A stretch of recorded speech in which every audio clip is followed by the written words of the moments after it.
Oi, oi, oi, oi, oi! Hey guys, what's up? It's Culture Detective here, investigating your favorite animes, and today I'm going to be doing another anime review. Yes, I've been binge watching so much anime lately. It's been a while since I've done so many animes reviews in a month because for the last few months I've been so goddamn busy. But today I'll be reviewing Spy Classroom or Spy Kyoshitsu Season 1.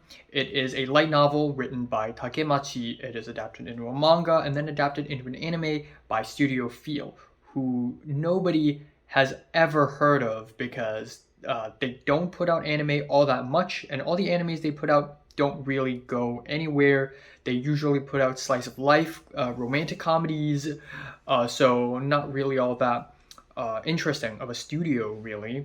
And recently, Spy Classroom. Recently, there have been an uptick interest in spy animes ever since the bashing success of Spy Family, and then last year we got Licorice Recoil, and now we have this. And honestly, I bet nobody has seen this anime ever. Like, this has got to be one of the most unpopular animes I've ever seen, and I'm only watching it because of the stacked cast. We got Amamiya Sora as the female lead, we got Ito Miku, Yuki Aoi, Kusunoki Tomori, Minase Inori, and two of my favorite voice actresses, Uesaka Sumire and Sakura Ayane. Holy shit, did Wes Anderson direct this anime? This cast is stacked. Like, they're only missing a few other female voice actresses before they basically have the entire anime industry. It's really freaking crazy. So, I only watched this anime because of the cast. That's it. Because Uesaka Sumire and Sakura Ayane are two of the least mentally stable voice actresses in the same recording booth. Hell yes. Let's go, boys. And yeah, this anime suck. This anime is kind of boring, kind of mid, kind of forgettable. Episode 1 to 3 introduces these characters, and we have the impossible mission. So essentially, all the girls I just mentioned, they make up a team of spy girls called Lamplight, and then they have a spy teacher who is a really calm, cool, and collected, super talented Klaus. That's the name of the spy teacher. So this anime is about this teacher teaching spies how to spy, essentially. And each of these girls have their own specialties. Like, our main character, played by Amamiya Sora, is good at poisoning. One of the girls is good at stealing. One of the girls is good at setting traps. One of the girls is good at seduction. And of course, that is Uesaka Sumire. And Sakura Ayane's character is good at, like, rearing animals. I don't know why, but apparently that's the case. So every single one of these girls have a special ability. They have their own thing, and it's kind of cool. Yeah, right off the bat, let's just say that all the characters are as boring and as flat as ever. They're all insanely boring. The teacher, Klaus, is like a wood plank. And I get it. I get what they're trying to do with this character. He's just a really calm, cool, collected teacher who is unfazed by anything. But he has no depth. And the show tries to give him depth by giving him a little backstory, but the backstory is as cliche and as small and as unimportant as ever. And he still acts like a wood plank throughout the entire season. And then all of the 8 characters, the 8 girls, are boring as hell. They're all incredibly boring. Amamiya Sora's character is extremely joyful, and that's her only personality trait. Ito Miku is a loyal girl who has fallen in love with the teacher, which is this weird extra storyline that doesn't even really need to happen. Yuki Aoi's character is the mean girl, the mean feisty girl. That's her only trait. Kusunoki Tomori's character is the chunibyo of the gang. If she has an eye patch, then you know what it is. It's really cool to hear her does this wild, crazy voice. So it's really cool. Minase Inori's character is just lolly. Uesaka Sumire is the seductive girl, and Sakura Ayane plays like a lolly. And there's also another female actress who I do not want to sideline, whose name is um shit. Hold on, hold up, hold up. Toyama Nao, who is the tough girl. So they all have very boring, bland personality traits, and watching them is boring as hell. And while I don't like exposition, one of the huge issues with this anime is that I barely know anything about the lore. At least with Spy Family, you get to know, oh, so there's the neighboring country, and the main characters are like, like there's this news and blah, blah, blah, blah.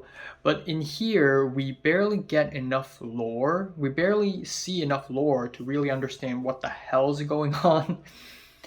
So there's that. Episode 3 is somewhat interesting because they have to do the impossible mission where the team of spies and the teacher had to go to a different country by train and like secretly steal some like bio weapon, and it's full of twists and turns, and that was kind of fun. But before that specific twist, which I kind of like actually, the characters keep making dumb decisions, and it was really frustrating. Turns out they're making dumb decisions purposefully, working in favor for the twist, which I kind of like actually. And after the twist, I was like, maybe this anime is not that bad after all. But episode 3 is kind of fun because they're on a spy mission. The rest of the season, nothing happens. Like, nothing happens. Episodes 4 to 12 are all very low stakes in comparison. The OP and the EDs are very boring, very basic, and kind of like basic J-pop. And the animation, the art style of this anime is also kind of very average. I get it, they're trying to do this 1920s German vibe, because of course, if it's a spy anime, of course they have to do that because they can't literally think of any other period at all. But damn, are the colors all mushy and brown and gray and very boring. I like the fact that they did not play the OP until episode 4, just so that they can hide a plot twist. That's kind of respectable. But the rest of the anime is just very bland. On episode 4, we meet the character of Erna, played by Inori Minase, and her specialty is misfortune. So she's a very unlucky girl. And so she and this Klaus were walking and they got kidnapped randomly. And that sounds like something interesting is finally happening, but that sequence happened so fast, and that sequence left little to no impact at all, that it felt like nothing happened. Same with episodes 5 and 6. They're all incredibly boring. It's basically slice of life. Episode 7, the entire premise of that episode is that the house is dirty and broken because of all the traps that they set. And Klaus tried to force the team of spies to clean up the house and repair the house. And the catch is that if you don't do it, you don't get to eat steak. That's the entire episode. It's so boring. And again, maybe they could do it like it's a slice of life. And yeah, I think slice of life, while it's not my favorite genre ever, it can be well done, except the slice of life animes that I enjoy are usually entertaining and funny and bold and creative, and this anime is none of that. On episode 8, something interesting finally happened near the end of the episode, where it's like double identity, like Mission Impossible 2, where, wait a second, you're a different person than the person I just spoke to? Oh my god, what's going on? And it's starting to get confusing and mysterious, but then literally 2 seconds later, the mystery got resolved. And turns out it's not a big deal at all. So that was a huge opportunity wasted. Episodes 9 to 11 is the mansion arc, so to speak. And episode 9 was so boring I almost fell asleep, and it's a rare occasion that I would almost fall asleep to an anime. It's really rare. But anyways, the mansion arc, at least they're going for an arc here. Like, at least this story is a little bigger than 1 episode long. But the fights are as uninspired as ever. The story isn't really that interesting. These spies are sent into this big mansion to protect a grumpy politician and to fight assassins. And it's really boring. Like the bulk of the episode, nothing really happens. And then we have these plot twists, and they're as tame and as predictable as ever.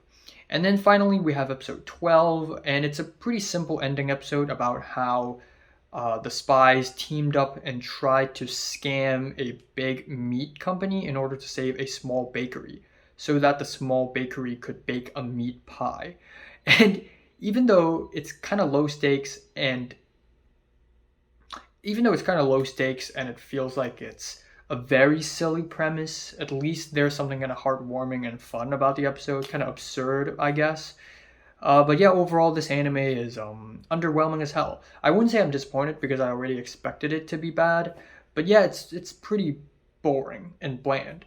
The girls have their own specialties, but that alone does not mean they're interesting characters at all. Their backstories are as thin as a sheet of paper, and I feel like the voice actors are heavily underutilized. Like Urasaka Sumire and Sakura Ayane have insane range, but they are just boxed in by these characters and they sound the same constantly. So yeah, overall I'm not really huge on this anime at all, and I'm giving this a light to decent 4 out of 10. So have you watched Spy Classroom? Comments below, let me know, subscribe if you want more, and thanks for watching. Next anime I'll review, next anime I watch will probably be Heavenly Delusion. Tengoku Daimokyo. And then after that I'll watch Vinland Saga Season 2. And then after that I think I'll watch Cowboy Bebop. Yeah.